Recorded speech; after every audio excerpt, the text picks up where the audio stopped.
Hello नमस्कार दोस्तों आप सभी लोगों का स्वागत है आपके अपने यूट्यूब चैनल में। दोस्तों जैसे कि आप थंबनेल पर देख ही सकते हो, मैं किसके बारे में आज बात करने वाला हूँ, किसके बारे में डिस्कस करने वाला हूँ। मैं आज आपको कोई भी अपडेट देने वाला नहीं हूँ। जैसे कि आप थंबनेल पर देख ही सकते हो, मैं HPCL जो आपका हिंदुस्तान पेट्रोलियम कॉर्पोरेशन लिमिटेड का जो 4 नवंबर आज आपके लास्ट पेपर हुआ था मैकेनिकल का। इससे पहले 1 2 3 4 अलग अलग विभिन्न ब्रांचेस का हुआ है, मैकेनिकल, इलेक्ट्रिकल, सिविल और भी ब्रांचेस है, केमिकल वगैरह, उनका पहले ही हो चुका है। ठीक है, तो आज आपका 4 तारीख को लास्ट पेपर हो चुका है मैकेनिकल इंजीनियरिंग का। तो चलो मैं डिटेल से बताता हूँ कि पेपर का रिव्यू क्या है। देखो, जो मेरे को इनपुट मिले मैं उसके बेसिस पे बताऊंगा।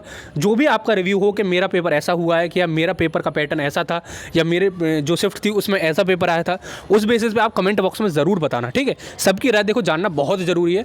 और देखो लास्ट टाइम के हिसाब से मैं कंपेयर करके बताऊंगा आपका पेपर के लास्ट टाइम का पेपर कैसा था, उस हिसाब से कट ऑफ कैसी गई थी, इस बार कैसे जा सकती है।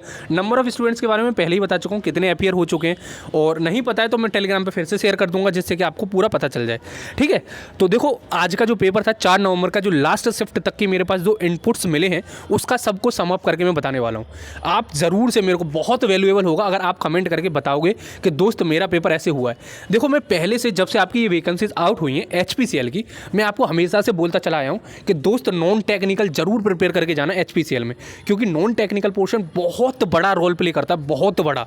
क्योंकि दोस्त देखो लास्ट टाइम के पेपर में क्या हुआ था कि आपका टेक्निकल पोर्शन बहुत ईजी था, और मैंने इनफैक्ट आपको पेपर पहले ही दे दिया था जिसमें से 60 से 70% पेपर आपका HRRL जो हिंदुस्तान राजस्थान रिफाइनरी लिमिटेड करके जो आपका पेपर हुआ था उससे फंस गया था। ठीक है, तो टेक्निकल पोर्शन पिछली बार इतना कठिन नहीं था और ESE के एक नंबर के क्वेश्चन उठा के रख दिए थे। इस बार भी एट द सेम टाइम बिल्कुल सेम ही हुआ है।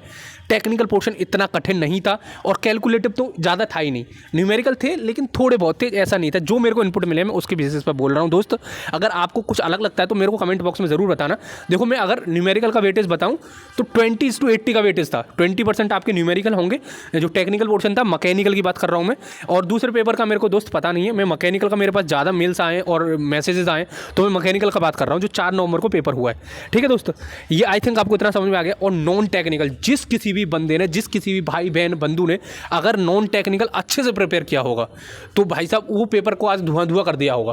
क्योंकि नॉन टेक्निकल का पेपर टाइम टेकिंग पेपर था, जिसमें जिस किसी कैंडिडेट ने अगर नॉन टेक्निकल का एग्जाम का जो टाइम है अच्छे से प्रॉपर यूज़ किया है और प्रॉपर अटेम्प्ट करके आया है नॉन टेक्निकल को, तो गारंटीड दे रहा हूँ मैं, उसका सिलेक्शन पक्का है इसमें। लास्ट टाइम भी ऐसे ही हुआ था, बहुत सारे स्टूडेंट्स के मेरे पास मेल आए थे कि सर हमारा नॉन टेक्निकल की कट ऑफ क्रॉस नहीं हो पाई है, और फॉर्चुनेटली टेक्निकल की बहुत ज़्यादा मार्क्स हैं, क्योंकि इसमें HPCL में नॉन टेक्निकल और टेक्निकल दोनों को अलग अलग कट ऑफ क्रॉस करना बहुत ज़रूरी था इसमें। ठीक है, अलग अलग सेक्शनल कट ऑफ लगने वाली है इसमें। और देखो लास्ट टाइम आपको कट ऑफ पता ही होगी, 148 के आसपास थी कट ऑफ, आई थिंक, जो भी मेरे को ध्यान है 170 में से। ठीक है, इस बार भी उसी के आसपास रहने वाली है, क्योंकि नंबर ऑफ स्टूडेंट्स नहीं घटे। मैकेनिकल में 101 वैकेंसी ज़रूर है, लास्ट टाइम से थोड़ी कम है, 7-8, लेकिन एट द सेम टाइम उतने थोड़े बहुत स्टूडेंट्स कम हो गए हैं और बच्चे बहुत हैं भाई साहब, बहुत लोगों ने भर रखा है, तो इसी वजह से बोल रहा हूँ। और देखो आपका जो भी रिव्यू हो मेरे को ज़रूर बताना कि मेरा ऐसा पेपर हुआ है या फिर मेरे में टेक्निकल मेरे को ज़्यादा अच्छा हुआ है या नॉन टेक्निकल अच्छा हुआ है। मेरे हिसाब से जो मैं पूरा ओवरऑल और रेटिंग जो देना चाहूँगा पेपर को, जो टेक्निकल पोर्शन था उसका देखो मैं ईजी साइड ही बोलूँगा, ईजी से मॉडरेट, कठिन तो बिल्कुल भी नहीं था। ठीक है, मतलब ईजी ही था, ज़्यादातर थ्योरेटिकल पेपर था। और जो नॉन टेक्निकल पोर्शन था आपका उसमें भाई साहब टाइम टेकिंग ज़रूर था मेरे हिसाब से, और जो मेरे को इनपुट मिले उस हिसाब से। और बहुत सारे बंदों ने बताया यार, कोई कोई तो ऐसा होता है कि नॉन टेक्निकल टेक्निकल दोनों ही कठिन बता दिया उसने, तो भाई साहब आप तैयारी नहीं करोगे तो भाई साहब कठिन तो लगेगा ही आपको।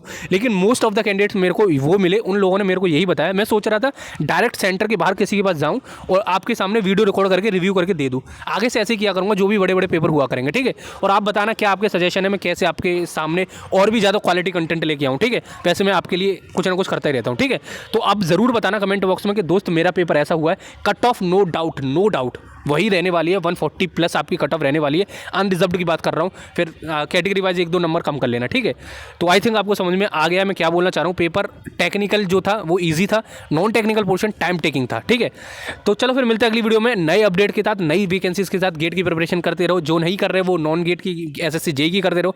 चलो फिर मिलते हैं अगली वीडियो में, जब तक के लिए जय हिंद, जय भारत।